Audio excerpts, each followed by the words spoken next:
Yes, sir. Morning, sir. My colleague there is Reserve Officer dito. Yung MBUC is very clear. MBUC is very clear. Kung saan mo kinuha yung kondo, motor vehicles user charge, nakalagay na rin sa law kung saan mo dilalaan. Yes,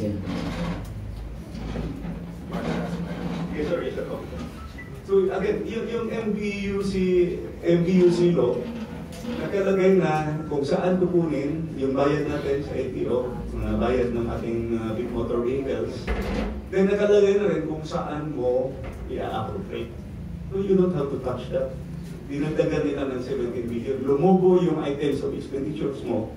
Pero pagdating sa special provisions, the same pa rin 17 billion. So in other words, kumuha sila sa ibang agencies, permit me to say this word, nag-realign or gumamit ng pera. Pwede ba yun? Because MBUC funds is based on the motor vehicles users law. Yung special road fund kasi i-amend yun kasi na-abolish yung road board. Pwede ka ba maglagay doon na hindi naka-itemize o naka-identify doon sa motor vehicles usage charge law? Hindi balansyado. So, most likely gumamit ng ibang funds galing doon nilagay. So, sir, si Atty. Hello, baka may dadagdag ka, Atty. Jimmy Bondok. Ako po, aside from all the very enlightening aspects of Rep. Ungab's expose, I would call it an expose. Ang nakakabahala po sa amin talaga is yung statement ng Presidente na feeling namin wala masyadong nagre-react. No? Ang sinabi po niya na pinalakpakan pa ng Kongreso ay hindi niya aaprobahan ang GAA kung ganito pa rin. No? At he is willing to just allow a reenacted budget. Natandaan niyo naman yun.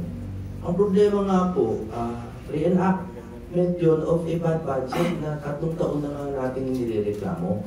Wala pong nagbabanggit nito, kami po ay nagugulat.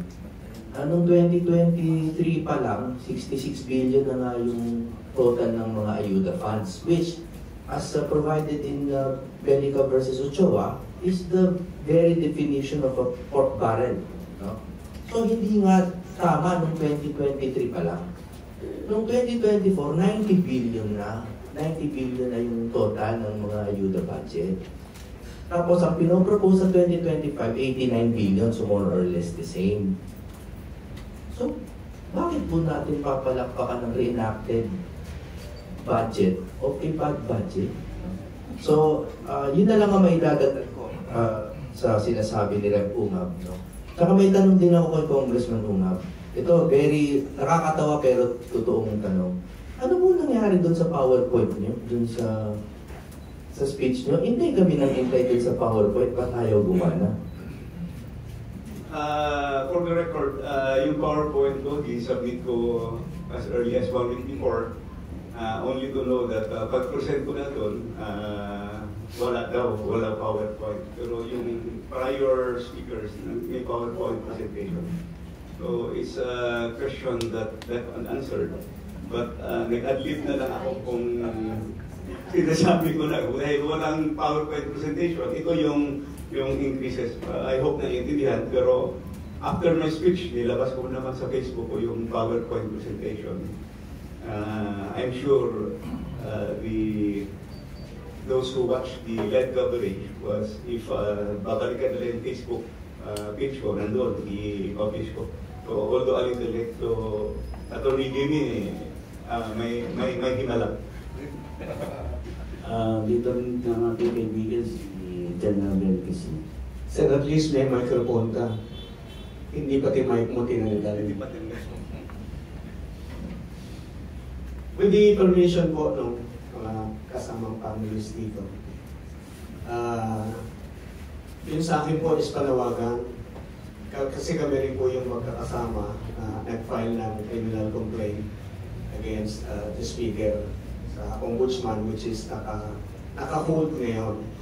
dahil inaantay yung resolution ng unconstitutionality or constitutionality ng GAA with the Supreme Court.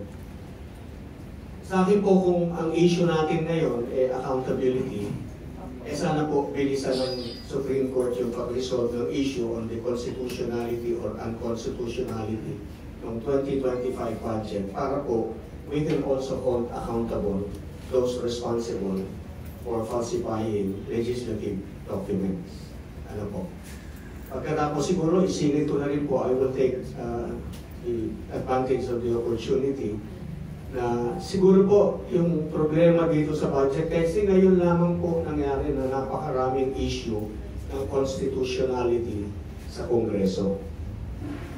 Constitutionality here and there. Katulad po dyan sa budget, parang akala mo sila na yung with unlimited power to move this and that figure. Ijinadyagan po nila parang almost, hindi ko naman po pwedeng sabihin na hindi nila alam yung kanilang ginagawa dahil sila yung mga mambabatas. Ano po. So, para sa akin po, the buck stops here. In other words, the buck stops with Bonjing. Siguro po, napapanahon na, napag-usapan, napalitan natin si Bonjing. Because puro problema po ang dinala sa mababang kapulungan. Yung falsification, yung pagpilit sa mga testimonya ng mga witnesses sa harapan po ng publiko. Lahat yan, nakikita naman po ng paglang Pilipino yan, na pinipwersa nila yung mga witnesses na pinipresenta nila sa taong bayan. Saka po nakakita ng isang witness na nagbabasa ng kanyang statement na umiiyak. Ang liwanag po noon, that statement is under duress. Hindi po valid yun. Yung nag-expose ng kanilang gustong gawin, kinulong nila, hindi nila pinakawalan hanggat hindi natatapos yung panahon na pwede siyang ikulong. Nasaan po ang justisya dyan? Siguro po, it's about time we change Bonjing and then we make him accountable for all the sins that he has committed. Not only to us, but also to his cousin. Ginulo niya ang pamamahala ng kanyang cousin. Yung sana pagkakataon ng pinsan niya na makabangon. Isa po ako sa nagsuporta sa pinsan niya, magkakasama po kami. Pero ibang usapan na po, lalo na nung nagpadala siya ng Pilipino sa ibang bansa, culpable violation po yun ng Constitution because the President has the duty to protect every Filipino wherever he may be found. Ito po, Pilipino, nasa Pilipinas, pinadala mo abroad. Wala naman po tayong obligasyon na sumunod doon. Yun lang po sa akin. Thank you po. Okay.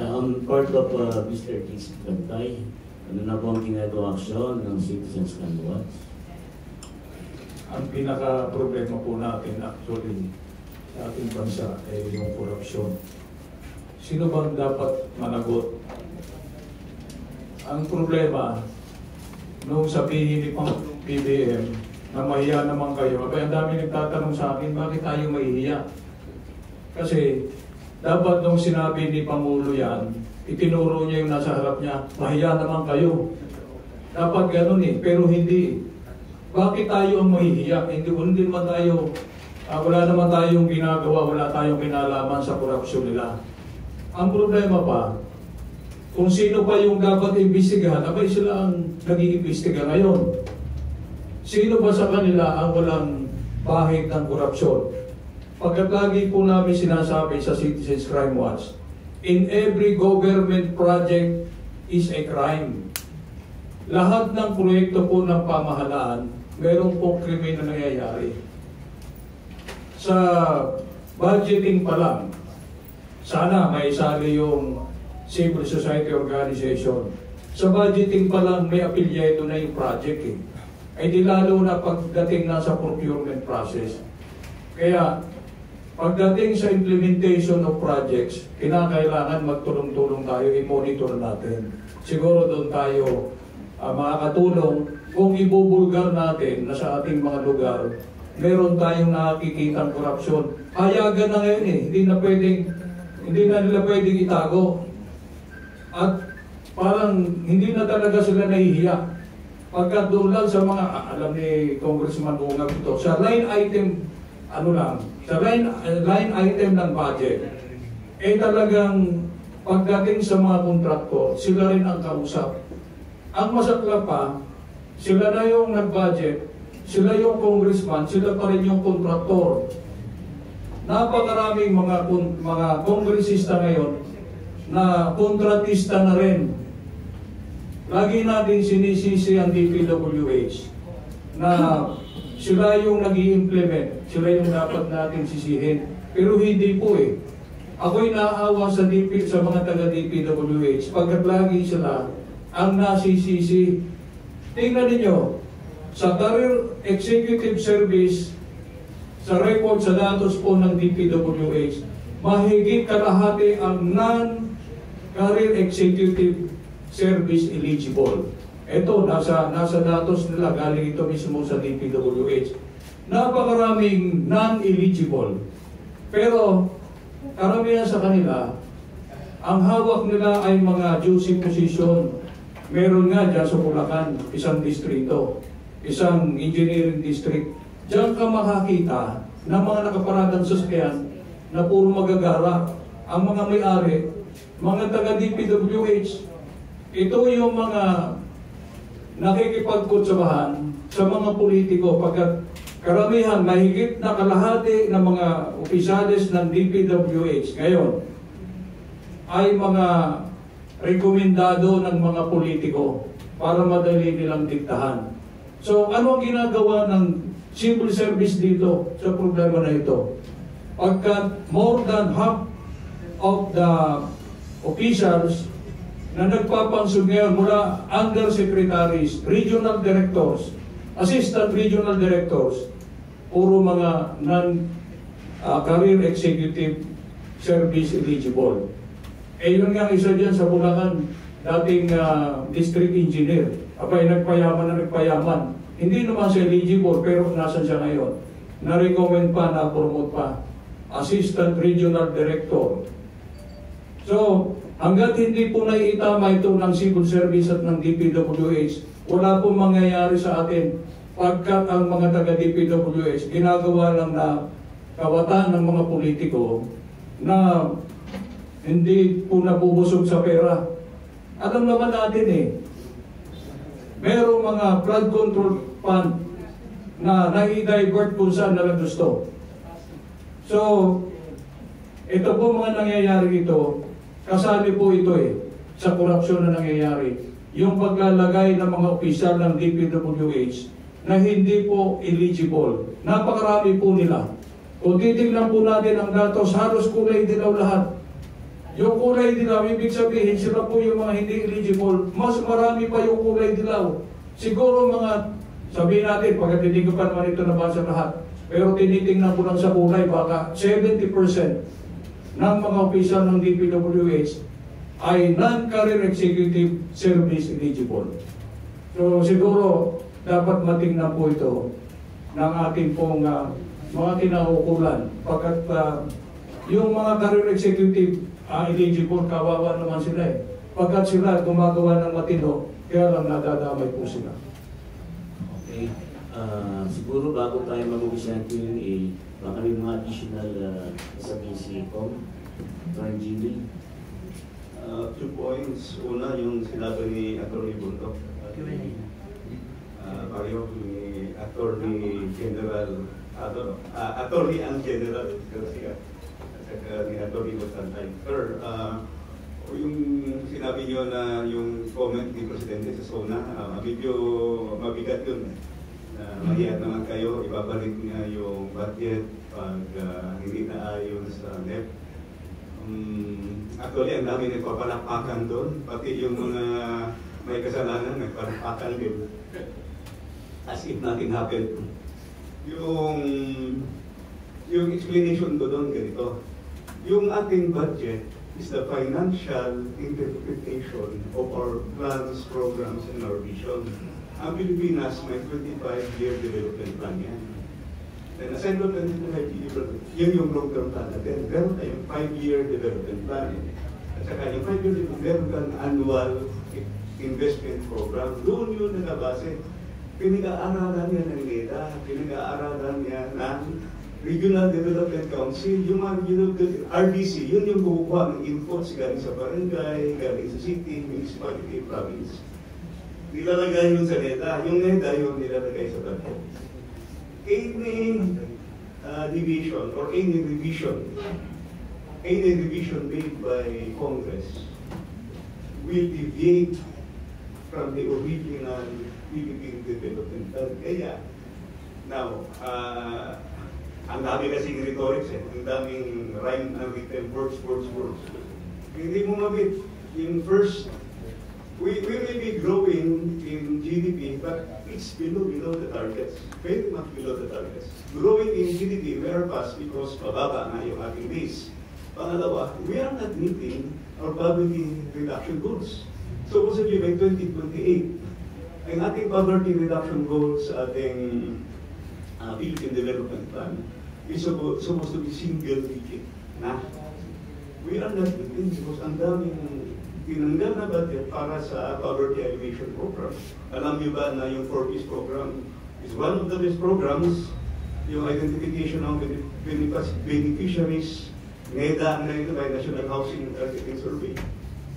Tinanggal yun, pinawasan ng 50 billion, pinasok yung sinabi ni Atty. Condok, yung akap pa yun, akap na yun aside, na wala yun sa Philippine Development Plan, wala yun sa investment program. Who identifies? Politiko. They are not really the poorest of the poor. They are political supporters. So, any changes deviates from the Philippine Development Plan. Will we meet our target of being middle income economy in several years from now? I don't think so. If we keep allowing a major deviation of our Philippine Development Plan. Gusto ko lang dagdagan yung sinabi ni Sir Magpantay kanina. Let us not build the DPWH. To a certain degree, I agree to that. Because, example yung original budget NEP na pinadala sa Kongreso, 981 billion yung DepEd. Yung pangalawa is DPWH, which was 900 billion. Yung DepEd, pinawasan nila ng 20 plus billion. Pero yung DPWH, dinagdagan ng 200 plus billion. Yung dito was only 26 billion ang direct dito.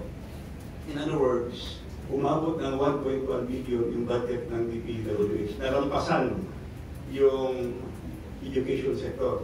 Another factor na constitution natin naman yung budget because our constitution says number one priority education. So DPWH, kung ikaw ang implementor, malilito ka sa dami ng ginagawa na wala sa plano mo. Question, was it approved by the NEDA Infrastructure Committee? Hindi, because last minute insertion. I can really say this because well, Ayabang, humility aside, I'm one of the most experienced heads of budgeting in the House of Representatives. I was chairman of the Appropriations Committee twice. I was former vice chairman of Appropriations Committee. And I was already handling the defending the budget of NEDA, DOF and DBM in my second term. So more or less kabisado ko na yung buong libro ng budget. And in my third term, I was already defending the budget of DPWH. So how can you, kung ikaw ang implementor, how can you implement a flood control project that is not in your proposed program? Ang flood control mo dapat may artery. Kumbaga sa blood vessel, hindi barato. Papunta sa heart. Yung master plan mo o yung project mo dapat papunta ka sa dagat o papunta ka sa ilog. Now, kung i-piecemeal mo yan, ay magabaha ka talaga sigurado. So, kawawa ang DPWH. Sila ang Excuse me, dito na nga pala si Atty. Ferdy. Yes, sir. Atty. Ferdy. Tapos singin lang muna natin na kung si Mayor Magalo nasa Zoom.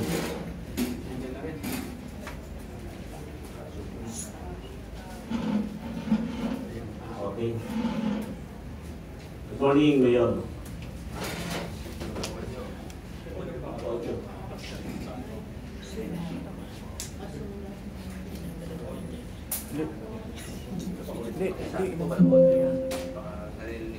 Wala po kayong audio, wala po kayong audio ngayon.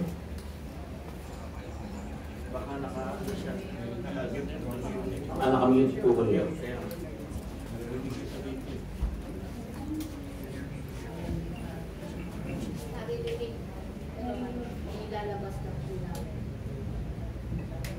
Narinig niyo ba ako? Yan. Okay na. Okay na po. You can start po, Mayor. Okay, sige. Thank you. Maraming salamat.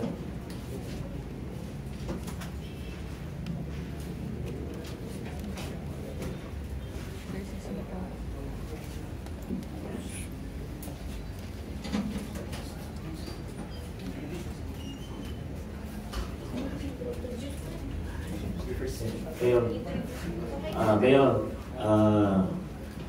Magalo nga pala ng Baguio, sasalita na. Mayor, you can start po. Wala nang, hindi ko pahaba pa introduction sa'yo. Kailangan. Tony Pwede. Pasyo. Ayun. Pasensya na kayo, may nagnakaw ng infrastructure funds kaya sama ng kalye. Okay. Tony Pwede, nasa Zoom si Mayor Magalo. Dito na pala si Attorney Ferdy. Attorney Ferdy. Okay sir, Mayor, sabihin na po ba kayo? Pwede na po kayo mag-upisa. Klaro naman po. Klaro naman po yung audio ng... You can start po. Nakikinig po meter. Andito po si andito nga pala si... Thank you very much po for having me today. Sa ating po mga special guests, sila Kong Sid, Attorney Jimmy, si Sir Pierre. Thank you very much po for inviting me to this forum. Okay, start na po. Q&A na.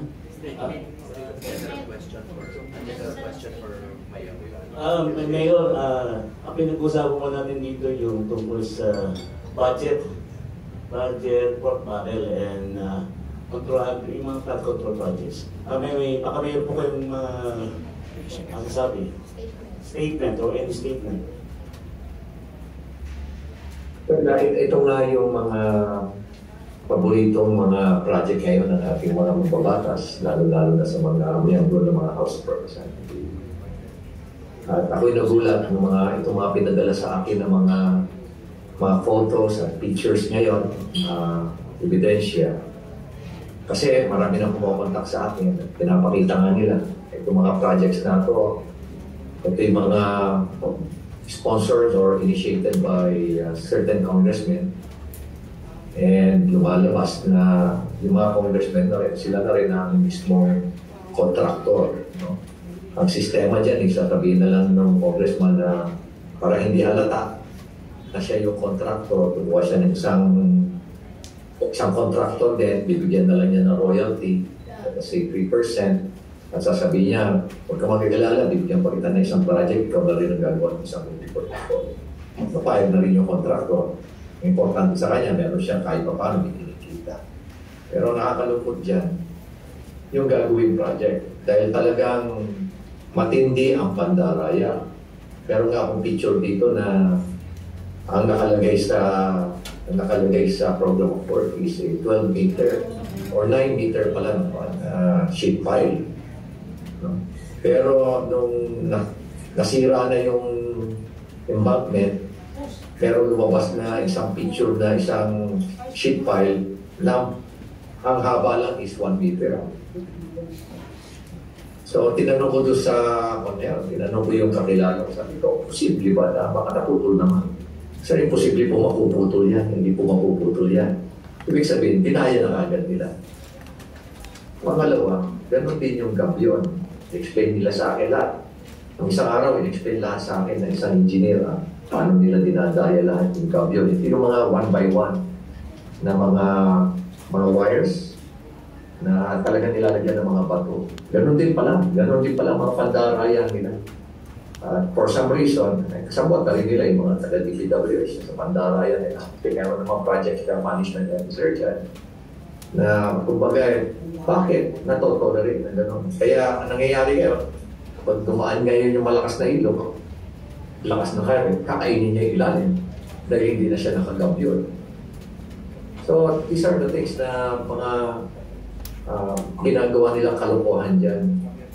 At ang nakakalungkot dito, this is a safety issue. It endanger the lives of many of our constituents dahil marami sa kanila apektado dito. Another is yung pag-mark up sa presyo ng sheet piles. Alam mo, sa merkado, per kilo yan. Ang sabi sa akin ng isang supplier, ngayon, ang presyo niyan is sa merkado, from the supplier, mga 34 pesos yan, paging informed namin ang per kilo. Tandaan nyo, yung isang 12 meter na sheet pile, aabot siya ng 556 kilos. So, 34 pesos per kilo. Ang gagawin ng supplier, ibebenta niya yan ng mga 38 o 39 pesos. May kita na siya. Pero tingnan niyo yung mga detailed unit price analysis. Meron dyan, umaabot dyan mga 72, 78, merong 90. Isipin mo lang per kilo yan. Ganyan na lang kalaki yung kanilang markup. Ginagawa yan ng mga DPWH. Siyempre, gagawin nila yan para at least they can cover yung porsyento na ibibigay nila, i-deliver nila dyan sa mga napakakurap na mga politiko na yan. So, ang dami nilang scheme. Napakarami nilang scheme. At ang isa pa rito is, itong mga mababatas, nagpapalitan din sila ng mga best practices nila kung paano lalo sila makapandaya. So, ito'y nangyayari na, matagal na nangyayari ito. At lalo tumindi itong panasok for the past 3 years. Kaya kailangan na natin tutukan talaga at mabuti na lang at lumalabas na ito ang kalokohan. So I hope na tuloy-tuloy lang po yung ating kampanya laban dito sa corruption at itong pagkakaguyod pa ng good governance. Maraming salamat po.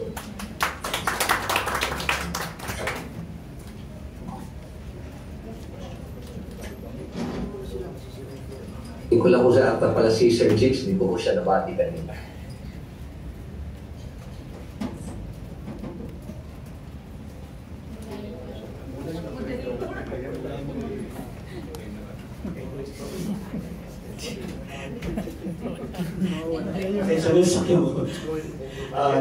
Kaya nga pala, bago natin mag-uusap Q&A,